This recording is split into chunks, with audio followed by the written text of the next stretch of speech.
Hey, Whippersnappers! Do you remember our natural history exhibit? It's the place where all of the animals hang out. If you've been here before, you'll know that it also shows the 4 different ecosystems of Stearns County. So, what's an ecosystem? An ecosystem is made up of all of the living and non-living things in an area.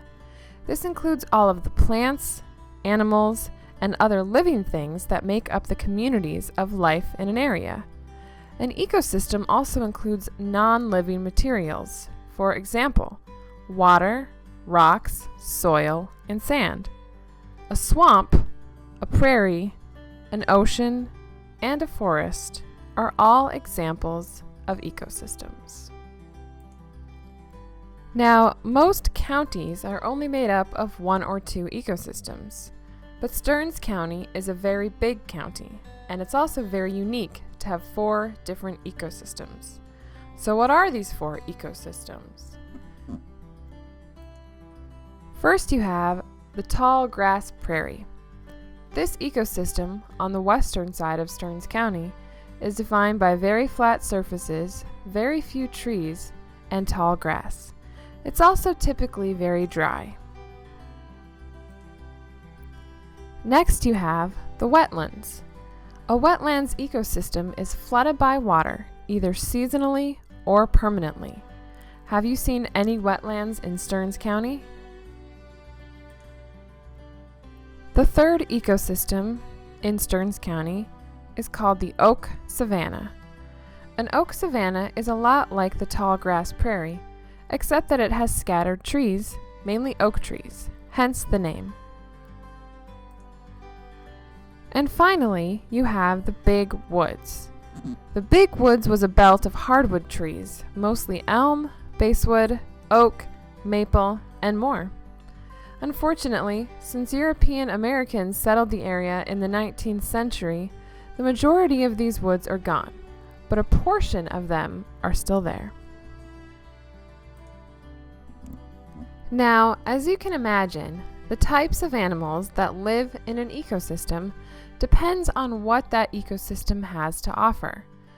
What type of animal do you think would thrive in a wetlands ecosystem? If you said ducks, or waterfowl, or beavers, you are correct. Could they also thrive in a tall grass prairie? No. They need constant access to water to survive. Ever since European settlement began in Stearns County, these ecosystems have changed quite a bit. Before that happened, you had a bunch of different animals living in these ecosystems that we don't see around Stearns County anymore. Today, we are going to talk about one of those animals in particular, the bison. So, what is a bison? Some people call it a buffalo, which is technically wrong. Should I tell you why? Well, when explorers and settlers first came to North America and saw the bison for the first time, they thought it reminded them of a creature called the water buffalo.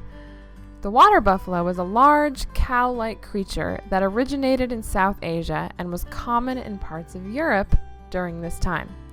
And because that's the only word they knew that even came close to describing what they saw before them, they used it for the bison.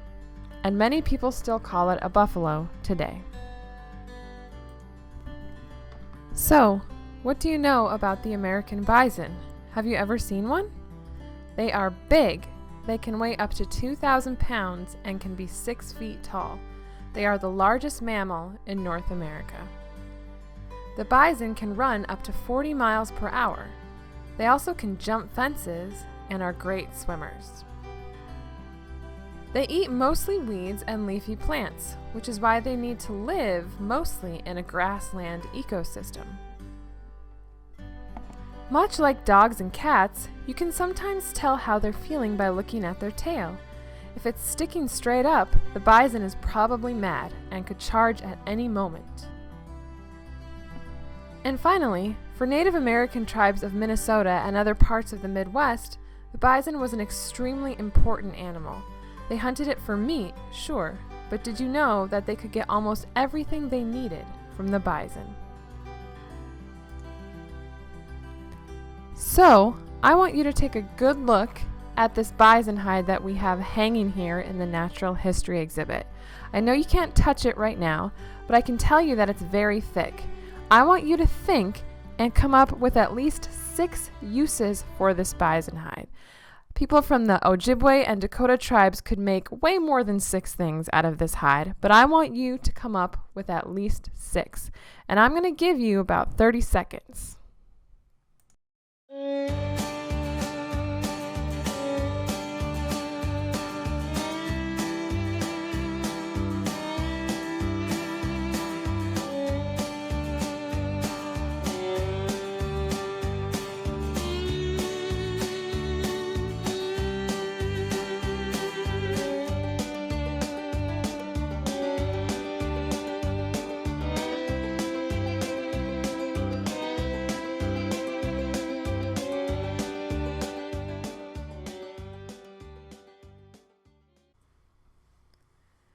So, what did you come up with? Let's go through the 6 uses for the hide. Number 1, blanket. A bison hide is extremely warm. Even in Minnesota and North Dakota, where winters are some of the harshest around, they will provide incredible warmth to whoever is using it. Number 2, a door. Many tribes lived in teepees or earth lodges. They did not have doors as you and I have them today. What many of them did use was the bison hide. It's so thick and large that it could block the wind, which is the key for keeping in warmth and keeping a fire going. Number 3, carpet. With teepees, earth lodges, and other living structures, the floor was usually dirt, but bison hides were thick and sturdy and made excellent carpet. Number 4, clothing. Bison robes were an extremely useful piece of clothing. They kept people warm, which was the most important. But you could also remove the hair and tan the hide to make leather clothing. Number 5, teepee covering. It was also common to use leather bison hides as the exterior covering of teepees. It could take as many as 20 bison hides to cover one teepee. Number 6, canvas. Many tribes created paintings and artwork using the bison hide as their canvas. Several tribes, including Lakota, Dakota, and Mandan, created winter counts on the bison hide, which were a sort of journal that depicted the most significant events of the year and can span over 100 years. So now, we're just going to go through a few different parts of the bison, and I want you to guess, what did they make out of this part? First up, we have the bison's horn. What do you think the different tribes used the horn for?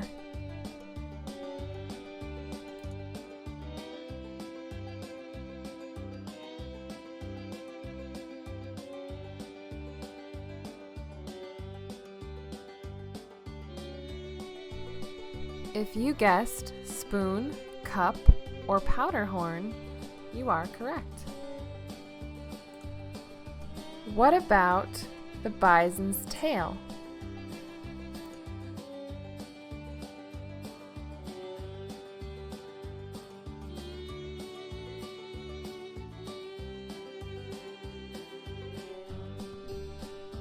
So people would use the hair from a bison's tail in decoration and also for dolls, but another thing they used the tail for was as a fly swatter. What about the bison's shoulder blade, which is also called the scapula? What do you think they used that for?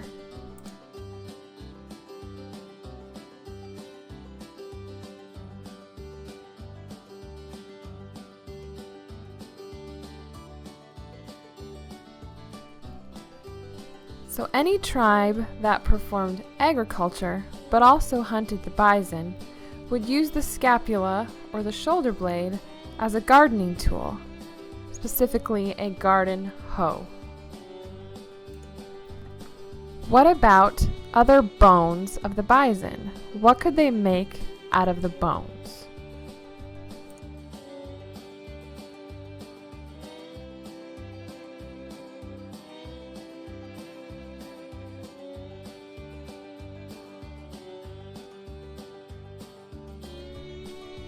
So before there was metal widely available, Native Americans made their tools, like knives, out of bones.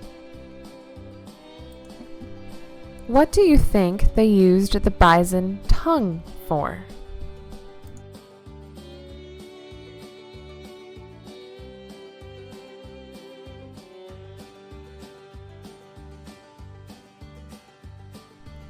The tongue could be dried and used as a hairbrush. They could also use other things as a hairbrush, like the tail of a porcupine. Finally, this may surprise you a little bit, but they would use the buffalo dung or the poop for something too. What did they use it for?